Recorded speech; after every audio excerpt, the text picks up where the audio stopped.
Внимание! Проверка системы оповещения. Раз, два, три. Это, конечно, не Левитан, который объявляет об окончании войны, но голос громкоговорителей также четко слышен на несколько километров в округе. Впрочем, правильнее будет назвать это системой оповещения, которая призвана предостеречь жителей региона от любых угроз. Региональная автоматизированная система централизованного оповещения населения проверена и готова к оповещению населения об угрозе возникновения ЧС и информированию населения о мерах профилактики коронавирусной инфекции.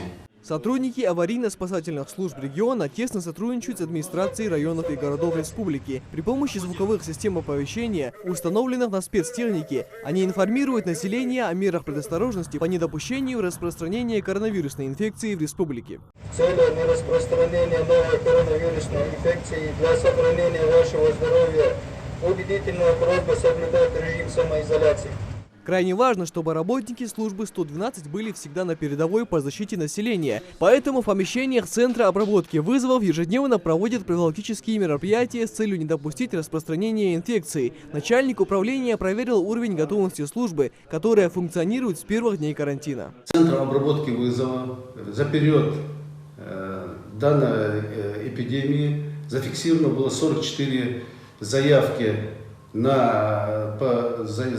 по инфекционным заболеваниям, ОРВИ, а также коронавирус. Основная масса заявок поступила от прибывающих в республику граждан.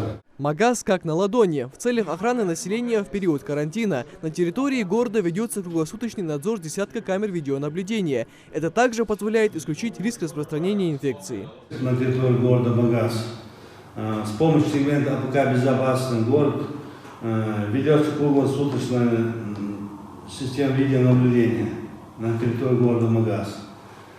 А также данные видеонаблюдения выведены в единую диспетчерскую службу города МАГАЗ, дежурную часть МВД Республики Ингушетия, СУКС МЧС Республики Ингушетия, ФСБ Республики, что позволяет осуществлять контроль за местами массового накопления людей. Применять подобные меры планируют и дальше, пока ситуация в республике полностью не урегулируется. А тем временем в Управлении по обеспечению деятельности по защите населения и территории от чрезвычайных ситуаций призывают жителей оставаться дома в период карантина и тем самым помочь избежать массового заражения в регионе.